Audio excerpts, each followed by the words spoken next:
Okay guys, so this is going to be the tutorial for Jon Dorenbos's Ellen DeGeneres show performance. I think it was his second time on the show.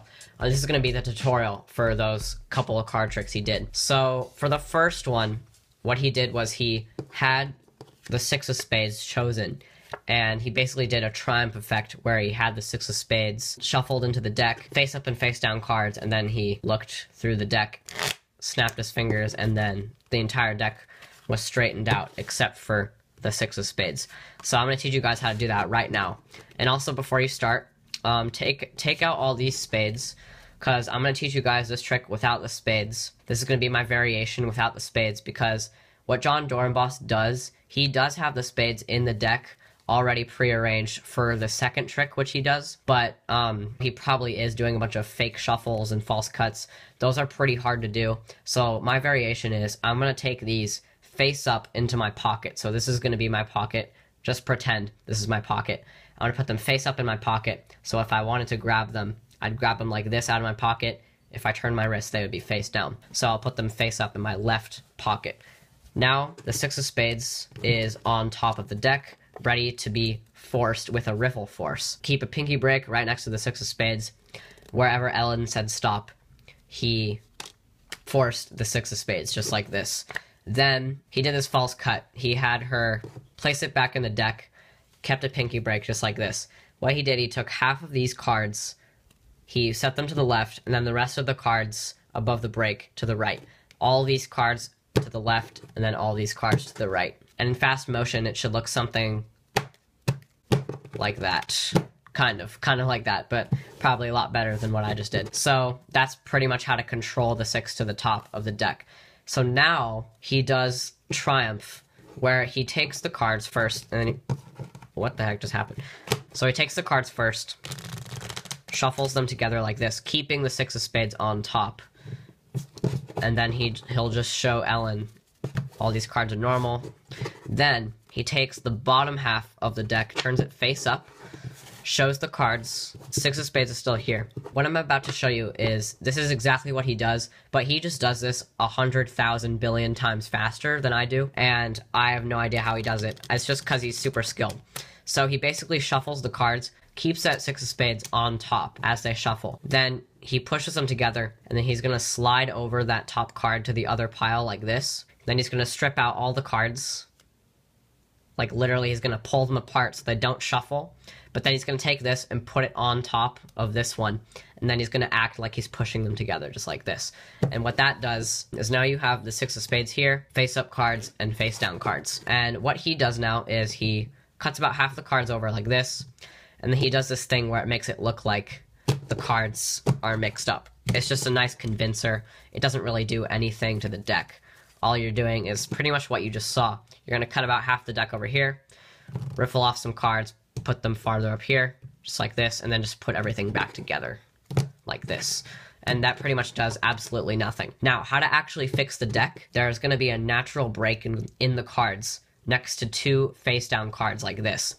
You're going to break, it's going to be pretty easy to break at that break whenever you want. So what you're going to do, you're going to break at that card just like this, the face-down card. You're going to flip over your wrist like this. You're going to take some more cards from this pile, flip them over. You're going to take your index finger and you're going to put it on this pile. As you take this pile, put it back. Then you're going to take this pile. Instead of putting it down this way, you're going to put it back this way. So it's like face up now. And what that did is just turn that pile over now. So all those face up cards with the face down six of spades have now been reversed. So that the six of spades will be the only face up card. That's pretty much his first triumph effect. So then after that first triumph effect, he did a second triumph effect with all the spades. And with my variation, the spades are in your pocket. But for Jon Dorenbos, his spades were already prearranged on the deck. But with all those false shuffles, my variation, you don't have to do all of that. You just take them out of your pocket. Nobody will notice. When you square up the cards, you're going to take them out of your pocket, and you're just going to simply put them right here on the bottom, just like this. So now you should have all of the spades in the right order, except for the six of spades.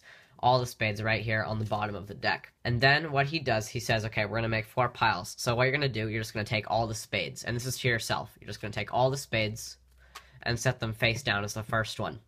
Then you're going to take some more cards. It doesn't really matter how much. Put them face up, and then some more cards face down, and then the rest face up again. Now, what you're going to do is you're going to shuffle the first two piles together. So the spades and this pile of random face-up cards. And the only rule you have to keep track of is the first card that has to be shuffled is from this pile. So this is going to be the first card. And also the last card has to be from this pile as well.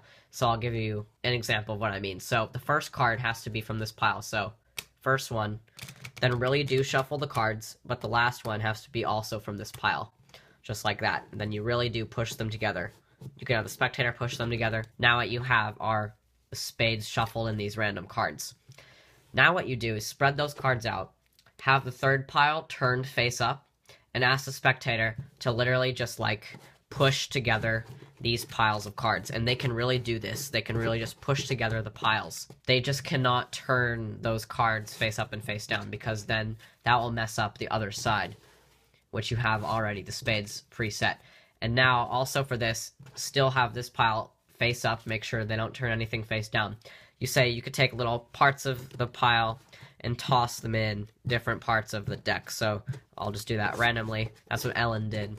She just did random stuff. And now all you have to do is turn the deck around, snap your fingers. Hopefully there will be like a face down card on top of this king. But what you can do, you just turn the pile over, snap your fingers and say, just with a snap, I can rearrange the entire deck into all spades. And the 6 of spades should go somewhere right here, because here we have all of them in order. Ace, 2, 3, 4, 5, 6, 7, 8, 9, 10, Jack, Queen, King. And that was the second triumph effect that he did. So now I'll show you that last little card trick that he did with the Queen of Hearts. So then they had a commercial break, and when they came back, Jon Dorenbos did this really cool trick with a Queen of Hearts. It could have been any card. Ellen just chose the Queen of Hearts. You can honestly have the spectator pick any card. So let's just do that then. So have them pick any card. Let's say it's this card right here, the Ace of Hearts. Okay, so the Ace of Hearts. What you do is you have them hold on to it and ask them to place it face up anywhere in the middle of the deck. So let's say they place it here. And then he says he does this thing where he can control it to the top really fast, which is, oh god. But I'm going to teach you a different way. I like to do the Hermann Pass instead, because I think it's way easier. So I show the Ace of Hearts face up in the middle, and I say, okay, we're going to get the card. See, and then magicians can just get the card controlled to the top. And then you just did a Hermann Pass, which is you take the cards like this, these ones go lower, and then you just scrap everything as you turn the deck like this. And I have a tutorial for this move on my channel. Go check it out. So you say Ace of Hearts. So watch, this is how magicians can control cards really fast to the top, and then that's already really amazing. Then what he does, I'm pretty sure this is what he does. I think what he does is he somehow secretly palms off the second card like this. He palms off the second card secretly so that he can say, okay, well, palm off the Ace of Hearts and it's gone. But I think an easier way to do that would be after you do the Hermann Pass like this, and you say, cards control to the top, throw it on the table, give it to them, and you're gonna do one hand top palm by yourself. Or you can just do a two-hand like this, where you can just push off the card and let it fly up into your hand like this as you palm it. That's an easier way. I like to do one-handed top palm like this, get into that position. And then what you say, you ask the spectator for the card back like this, and you're palming this card, and then have them place it on the deck face up. What you're gonna do, you say, okay, we're gonna take the ace, and we're gonna palm it off like this, and all you just did was drop the card that you were palming onto the deck, just like this. All you're doing, you're just dropping it, picking up nothing. It looks like you're picking up the ace, but then you can kind of slowly show that the ace disappears. Now what you can do is just a false cut. Just make sure it looks like the deck is getting mixed up. I think all he does is a simple table cut like this. Look something like that. Just like that, to keep the Ace of Hearts second from the top. Then what he does is he gets a break right under the Ace of Hearts on top, and he picks up two cards, the top two cards, and then he uses them to flip over the third card. He says, some people think the card is second from the top, but it's actually the third card, because what you're going to do now, square up everything, take this double right here, and then he says, yeah, we can actually get this 3 of hearts to change into your card. And all that is you take the double, put it under right here, and you're just going to push up both cards and then just peel back the top card. It's a pretty simple move. You just kind of push up and then peel back the top card, and it looks like the 3 magically changes. Now take this card, stick it into the middle of the deck anywhere, and then what you're going to do is make sure you're going to pick up 2 cards now. You're not going to just pick up the Ace of Hearts. So you're going to pick up 2 cards, and then what you're going to do is you're going to do the KM move, which looks something like that, to show 1 card. And how you do that is, I'll show from the top view. What I'm doing is, the reason for my hand to go like this is to flick the card, showing it's 1 card. So what I'm going to do is I'm going to pretend like I'm about to flip it over. I'm going to use these fingers right here to hold on to this card as I peel the actual Ace of Hearts out, and then I flick like that. And what that does is it just leaves the top card on the deck as I'm flicking the card. And then you can show it's 1 card. So one last time, just like this. I'm just retaining that card as I flick the card with my thumb. This is the reason to flip my wrist over. Then I showed the cards normal. So then he did this trick with a picture frame, which is pretty elaborate, and I'm not going to teach it because it's not really practical, and also probably you guys don't really have the right materials for it anyway. But these few card tricks that he did were pretty nice, so I thought I should teach them. And yeah, so hopefully you guys like that video. This one was requested to me, so hopefully you guys like this, and I'll see you guys for the next video. Bye.